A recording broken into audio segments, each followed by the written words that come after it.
Mas assim, se eu acredito num colapso financeiro, com certeza. Eu acho que isso é o que eu e o Avelino talvez compartilhemos aí, de que moeda fiduciária como ela é hoje é fadada ao fracasso, tem prazo de validade. Tem quem diga que talvez a gente não vai estar vivo para ver a queda do dólar. Talvez eu acredito que não, mas no final, dentro de mim, eu espero que sim. Eu acho que todo experimento de moeda na história da humanidade fracassou. Na minha opinião, todas elas vão fracassar e tem uma janela aí onde uma moeda faz sentido ou não. Eu acho que moeda fiduciária, como a gente conhece hoje, sem lastro financeiro, uma moeda que é emitida com crédito, sem nada por detrás, né? Que aconteceu depois ali de Bretton Woods, pra mim tem prazo de validade de tá chegando ao fim. Eu acho que a China, inclusive, é uma pressão forte para isso mudar. Pra tomar a hegemonia do dólar ali. Exato. Cara, você pensa esse ponto que dizem que a China tá desafiando, né, quase o monopólio econômico dos Estados Unidos, cara, eu acho que isso já passou faz tempo. Eu acho que é o perdedor ainda não reconhecendo o que Sério mesmo? eu acho, Você acha que a cara. China ganhou? Cara, eu acho que sim. Eu acho que eu tô pra ir ver com os meus próprios olhos. Queria ir pra China esse ano, talvez eu não consiga, então talvez eu vá ano que vem. Mas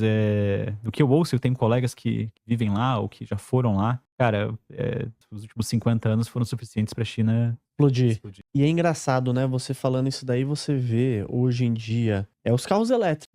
Você vê a revolução que é. Eu dou do exemplo da BYD. Eles têm vários, né? Acho que tinha mais de 50 empresas de carro. Eu não sei, eram muitas que eu vi lá. Aí parece que a China diminuiu, agora tem uma quantidade menor. Mas você vê aqui em São Paulo. Eu não sei se você não é de São Paulo, né? Mas quem é de São Paulo. Não tem por tudo. Meu, tem BYD aí. Eu acho que tem mais BYD do que carro que era popular. Eles venderam, eu esqueci o número, mas a BYD esse ano que passou vendeu muito carro no Brasil, muito carro. Entrou no top maiores marcas de venda de carro no Brasil. E, assim, a discussão de carro elétrico, não acho que não vale nem discussão de gente que acha que a combustão vai ficar, e tem gente que o híbrido ou o hidrogênio, etc. Mas eu acho que a China, ela tá nessa parte de manufatura muito na ponta. Muito violento.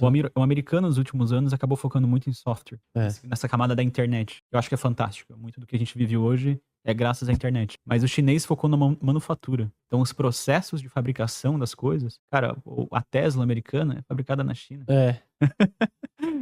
E a China, ela é tão sem vergonha, mas no bom sentido, que assim, qualquer empresa que for na China, ela tem que compartilhar tecnologia, né? Então, a Tesla foi lá, abriu as portas dela, foi lá, e o que eles fizeram? Eles são contra patente, Eles chupinharam, pô, a Tesla.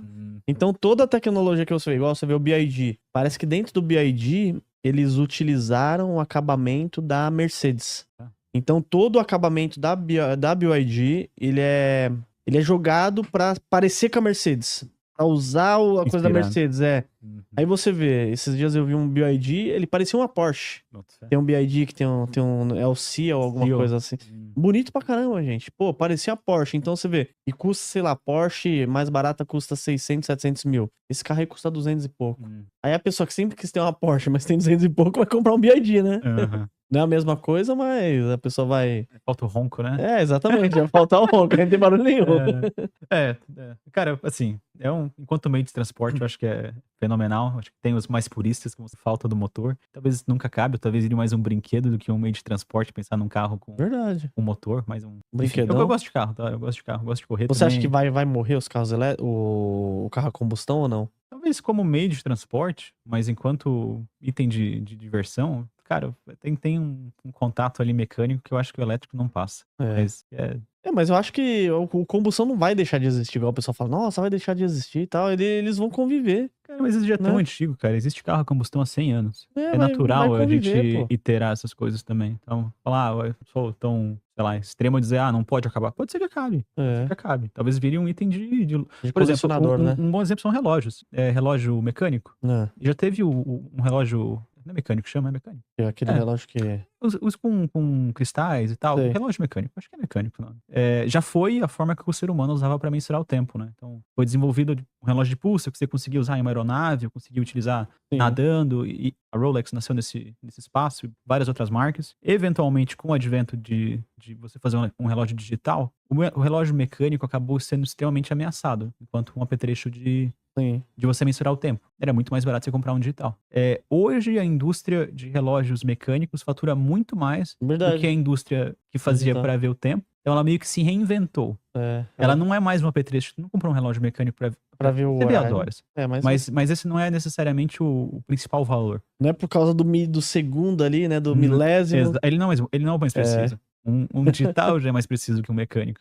Você compra, ou por uma questão, tem gente que investe nisso, como investimento colecionável, tem um grande, acho que a indústria de luxo trouxe muito essa parte de colecionável, ou como item de status, algo para você passar uma mensagem, algo como um apetrecho, né? Então acho que talvez carro, nada a ver talvez com o nosso assunto também, não, mas eu acho que é natural de tecnologia, às vezes a tecnologia precisa se reinventar, né? Então o carro a combustão talvez vire um relógio mecânico, é algo mais visceral, algo mais conectado ali, mas que talvez não seja mais um meio de transporte, talvez seja um brinquedo. Mais um brinquedo, verdade.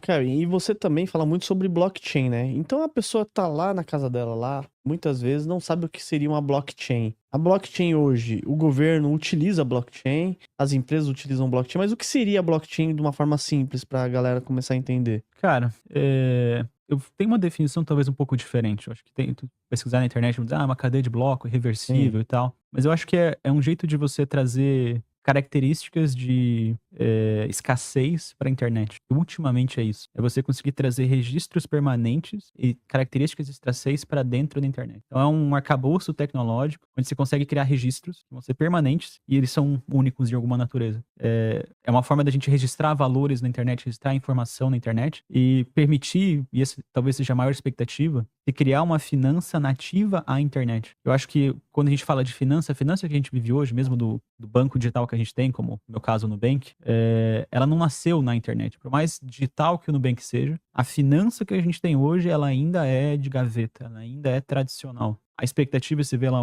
os primórdios do Bitcoin, onde o Satoshi Nakamoto publica o paper, ele tenta trazer o dinheiro para a era da internet. Então é um dinheiro repensado. Eu acho que as iterações pós-Bitcoin, talvez o Ethereum seja maior de todas, trazem para além do dinheiro todo o resto das finanças, todos os sistemas extremamente complexos que a gente vive, desde crédito, tem um desafio de delivery versus payment. Se você vai me entregar uma mercadoria, quando eu te pago? E vários outros. Eu acho que a troca dos ativos, tokenização tá vindo super forte. Por quê? Porque isso vira uma base para você resolver finanças e, de certa forma, uma tecnologia mais nova. Uma tecnologia, mesmo exemplo tava falando do relógio suíço mecânico pro digital, do carro mecânico pro elétrico. Não sei se o carro elétrico realmente é melhor que o mecânico, eu acho que isso é discutível. Mas a parte da blockchain seria mais ou menos isso. Ultimamente é uma cadeia de registros inalterada, mantida de forma descentralizada. Então é como se fosse um livro ali aberto e a pessoa escreveu, não pode desescrever, né? Exato. Tipo assim, ó, meu pedacinho aqui foi pro Kevin, aí tá registrado lá. Não tem como... Exato. É imutável, né? E não depende de confiança, né? Por exemplo, pós-Segunda Guerra, quando os Estados Unidos chegou ali para resolver os conflitos e combinar como seria o momento pós-guerra, um dos grandes desafios é como cada nação vai trocar ativos. Porque pensa, por mais que as nações tivessem suas próprias moedas, eu tenho meu dinheiro, você tem o seu dinheiro, ninguém quer o dinheiro ultimamente. Você quer o seu petróleo, eu quero o seu manufaturado, o seu peixe, eu quero algum produto, né? Então, a forma de precificação entre as nações é um desafio bem grande. E aí foi um dos acordos que foram feitos pós-Segunda Guerra entre os países para eleger uma moeda de título de unidade de conta, para permitir que esses países trocassem esses ativos. Ultimamente, nesse momento, os Estados Unidos foi decidido como central e o dólar como central também, para facilitar as trocas entre os produtos que os participantes desse acordo tinham. Sim. Isso beneficia todos os participantes, então todo mundo ganha com isso, mas alguns ganham mais. Muito mais. Os Estados Unidos. E a grande beleza da blockchain e do Bitcoin é que você tira esse papel de onde um é o que mais ganha. E você meio que distribui isso entre todos, porque é distribuído. Não tem um agente centralizador. Você tem... Todas as pontas têm igual valor, por assim dizer. Porque no final das contas ainda os Estados Unidos deu o golpe, né? No acordo de Bretton Woods lá, que antigamente o dólar era lastro, né? Tinha um lastro lá em ouro e perdeu o lastro e ferrou todo mundo, né? Esse foi o fim da moeda. Esse ouro tá onde agora? Tá no Forte... Esse ouro... Forte Knox ou não? Eu não faço ideia. Mas esse ouro já não é mais da moeda, não. Esse ouro agora já tem dono e não é quem era dono da moeda. Acho que pra quem não sabe, né? Bretton Woods foi quando começaram a duvidar, né? O dólar tinha lastro oficial, valia uma onça cada dólar, alguma coisa assim. Era bem, essas bem medidas grande, de americano, né? Eu não lembro qual que é a unidade de medida que eles usavam. E aí começaram a duvidar porque estavam vendo muito dólar. E aí os suíços, acho que foram quem começaram, mas outros países também começaram a querer sacar o dinheiro. E aí começou a ter aquela corrida aos bancos, assim, de falar, me devolva o ouro e pega o dólar de volta. E aí o presidente que tava tô com vontade de falar o Nixon, mas não quero falar besteira também, mas o pessoal aí pesquisa pra ver se eu não tô me confundindo. Basicamente falou que os saques de ouro estavam congelados. Não estavam proibidos, estavam congelados. Parou, porque era um momento...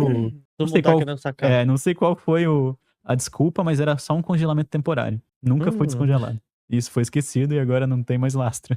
Agora já era. O lastro O lastro tá nos B12. Mas talvez volte, hein? E se voltar, eu acho que é um ponto positivo pra pro dólar sobreviver. Volta, não. Será que volta? Cara, eu acho que se não voltar, o dólar tá com uma vida curta bem...